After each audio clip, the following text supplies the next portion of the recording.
This week's story is about a little girl named Cheyenne who moved to a nice little suburban neighborhood with her mother.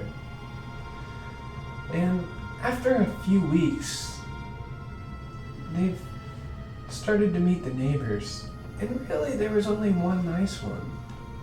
His name was Chuck, a nice older man that lived next door. See, Chuck befriended them early on, brought them over a casserole one of the first nights there, and he's been around every day since to see if Cheyenne's mother needed help getting used to the new area, to see if Cheyenne needed any help.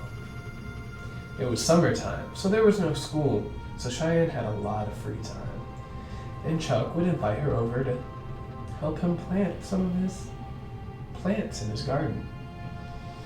Now, Chuck was a little peculiar because he would name his plants. It may not seem that weird, but, when you see an older man bend down to a very fertile ground of tomatoes. "Hello, Julie. How are you doing today? You're looking very good. Hello, Samantha. How are you? How are you feeling?" But again, just an old man in his plants. He's got to pass the time. He no longer works. But Cheyenne went over there more and more often to hang out. She liked helping with the plants, but Chuck was getting a little more peculiar. See, if Cheyenne forgot to call the plants by their names, he got really frustrated. If she just happened to look at, say, a tomato stalk and just say good morning without saying the name, he would get a little angry. And she didn't want to make Chuck angry. She just wanted to help him out, but he really took it to heart. One day he sent her home because of it. "Cheyenne, if you can't respect my plants and my land, you need to go home." And she did as she was asked, but she was still a little frustrated. And when she went home, she told her mother what had happened, with tears streaming down her face.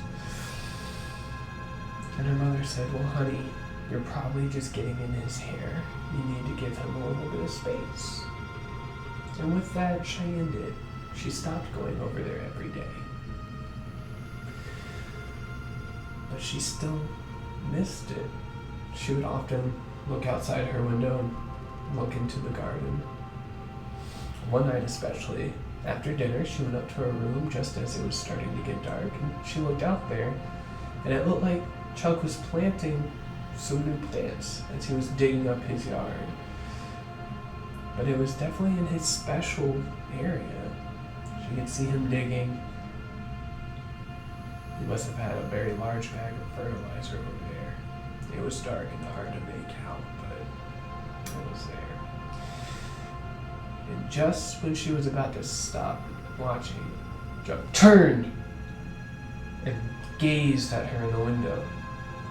Frightened and taken back, Cheyenne just closed the curtains and just went about her night.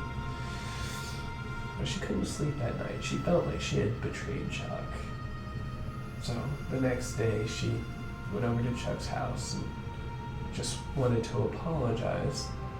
To her surprise, he acted like nothing happened, and he acted like they saw each other every day for the last few weeks. And like nothing had happened. So he invited her out to help with the garden.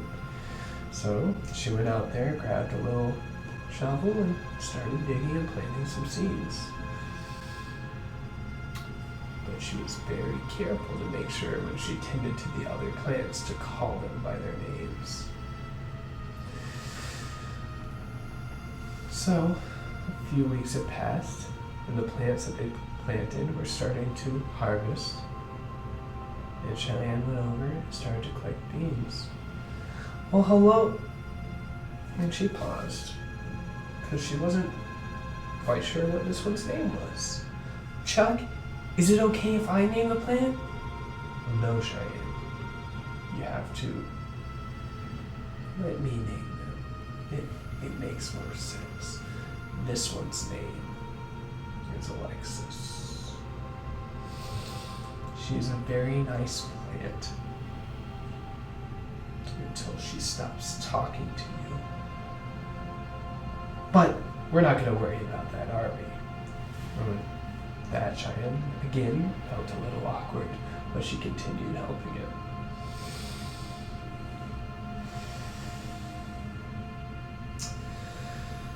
So one day, Cheyenne went over to Chuck's to see if he needed help with the garden. And he didn't really answer the door, so she just went around back anyways. That wasn't strange. She went out to the garden, started tending to the plants. Good morning, Mr. Tomato. Good morning, Zucchini.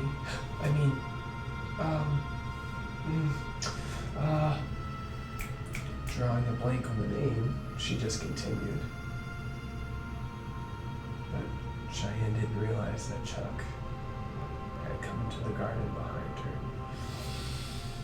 When she saw a shadow approaching her, she turned around and she could see the terror and anger in his face. What did I tell you? They have names, you respect them. And with that, he slapped a shovel across Cheyenne's face, knocking her out. And then he went about his business, digging into the ground. And after a few hours, Cheyenne was now part of the garden. And Chuck planted a few seeds and went about his day. Cheyenne was missing for several weeks now. People have been looking around, searching. The police had talked to Chuck, knowing about their relationship. All he could say was she was such a good girl. A little forgetful sometimes, but she was a good girl. Her mother was terrified and scared, wondering where she was. Chuck consoled her. He had dinner with her every night, tried to lift her spirits and make her feel better. And then, about a few months later, Chuck made a new friend in the neighborhood. This girl's name, Alex. She came over to check out his garden. Ooh, look at these tomatoes. Look at the zucchini. What's that? Oh, that's Cheyenne right there. Yeah, it's a good plant. No forget.